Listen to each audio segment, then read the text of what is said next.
À ce moment-là, je me suis dit vraiment, je fais un métier assez étonnant quand même.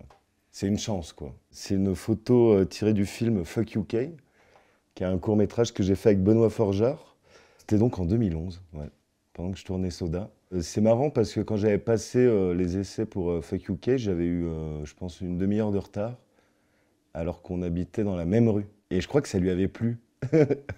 Que j'arrive avec une demi-heure de retard et que je dis je suis vraiment désolé, en plus c'est con, j'habite à 10 numéros. Ouais, mais justement, t'as pas l'impression que ton truc contre les roast beef, c'est un peu old school? Écoute Karim, c'est super de remettre les choses en cause. La philosophie, j'en ai déjà entendu parler, c'est bien. Mais ta mentalité, là, c'est précisément comme ça que Jeanne d'Arc s'est fait empapaouter. Alors, tu nous rends service. Tu ne t'exprimes qu'en cas d'absolue nécessité, d'accord?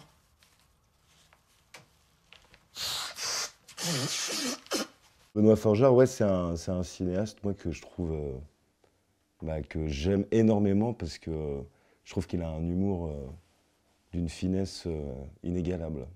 Et ensuite, on a fait Yves, qui était à la quinzaine des réalisateurs à Cannes.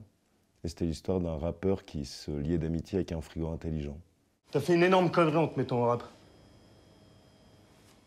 Pardon. Mais regarde-toi, quoi. T'es qu'un petit blanc, t'as aucun flow. Alors oublie. Le rap, c'est le genre musical le plus difficile. On rentre pas comme ça dans le game. De toute façon, il est pourri, ton morceau. Donc Jackie au Royaume des Filles. Je crois que c'est honnêtement mon expérience la plus dingue au cinéma, enfin sur un plateau de tournage. Je me souviens, on avait tourné en Géorgie, donc, dans un camp de réfugiés de l'Ossétie, où toutes les maisons étaient pareilles, quoi. C'était des toutes petites maisons pareilles. Et il y avait eu une scène où on tournait au Parlement géorgien. On était tous voilés avec des laisses. Et il y avait 600 figurants géorgiens. Et Vincent Lacoste, il était déguisé en capitaine, en femme. Et il y avait Charlotte Gainsbourg et Anthony Sonigo et Didier Bourdon aussi, on était tous voilés. Donc on était à peu près 600 comme ça. Et à ce moment-là, je me suis dit vraiment, je fais un métier assez étonnant quand même. C'est une chance, quoi. C'est mon fils. Excellent, voulez-vous que je le de ses gueux? Non, laissez-le faire. Présentez-moi donc vos Marions. Je suis très ému. Très ému. Alors lui, c'est Vergéo. Il a 19 ans. Regardez comme il est beau, il est sublime. Et sinon, j'ai lui aussi. Je m'appelle Chuto. Chuto. C'est le film où j'ai rencontré Vincent Lacoste. Et pendant qu'on passait les essais, Riyad, il me demandait de lui mettre des vrais gifles. Et donc j'ai dû le gifler pendant, je sais pas, ouais, une bonne vingtaine de fois, alors qu'on se connaissait pas, quoi. Donc c'était un peu bizarre. Et puis ensuite, on est devenus meilleurs amis. Je pense que ça... Je sais pas si c'est vraiment ça particulièrement qui nous a rapprochés, mais oui, on est devenus amis pendant ce film, ouais. Ah, alors La vie de ma mère, de Julien Carpentier, avec Agnès Jaoui. C'est une rencontre, pareil, magnifique, quoi. Agnès, c'est une légende, en fait, simplement, quoi. Donc c'est toujours très impressionnant de rencontrer une légende, et toujours très, très doux de se rendre compte que la légende est finalement très simple et très humaine et très intelligente et drôle et tout ça, quoi.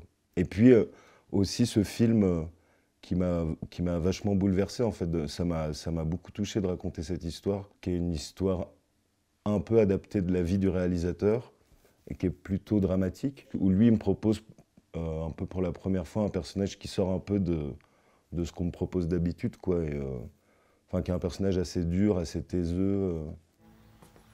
Maman? Mon fils! Oh! Tu es contente de moi? Je suis contente! Comment t'es sortie, là? Par la porte, figure-toi. Tu devrais essayer. Allez, chérie, danse avec ta maman. Je savais pas quoi faire. Là, ça va, c'est gérable. Mais tu sais comment ça se termine parfois. Maman! C'est moi, elle se doute de rien. Je la ramène à la clinique. Maman! Pas marre de me foutre la honte, là, sérieusement?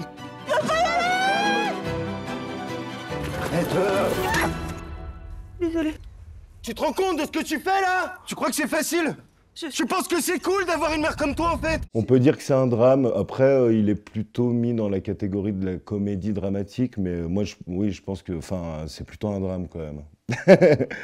Quand j'ai vu la tête de ma mère à la projection à Angoulême, je me suis pas dit qu'elle avait passé son temps à se marrer quand même.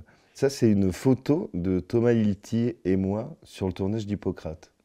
Thomas Hilty, ça a été aussi une rencontre magnifique pour moi. Et je pense qu'il m'a aussi fait évoluer, ou en tout cas découvrir beaucoup de choses sur mon travail d'acteur. En fait, il est assez attaché au réalisme, donc il tourne beaucoup, il fait beaucoup de prises et tout ça.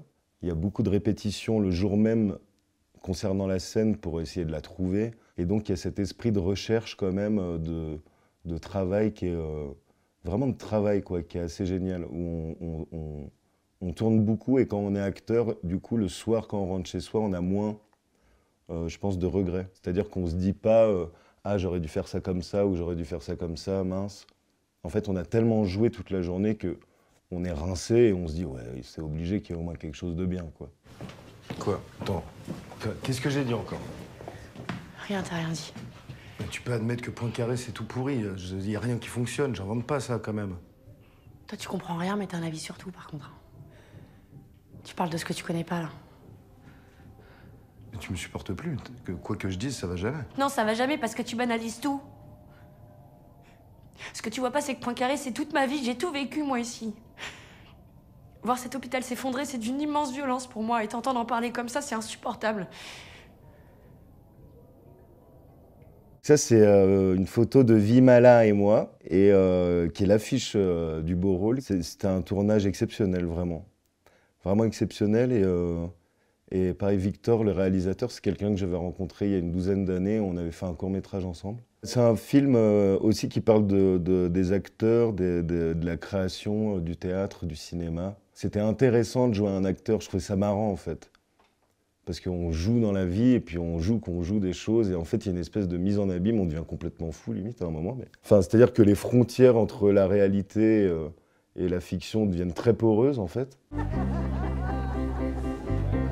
Je sais, tu pourrais éclater de rire. Dans quel but? Il n'y a pas de but, c'est juste... je te faisais rire quand on était ensemble. Aucun souvenir. Regarde. Oh, wow.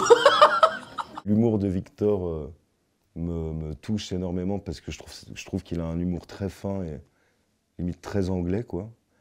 Et la rencontre avec Vimala Pons aussi, qui est une de mes personnes préférées sur cette terre. Quand vous rencontrez quelqu'un pour la première fois et vous avez un regard et vous vous dites ah, là on va être très copains, c'est sûr.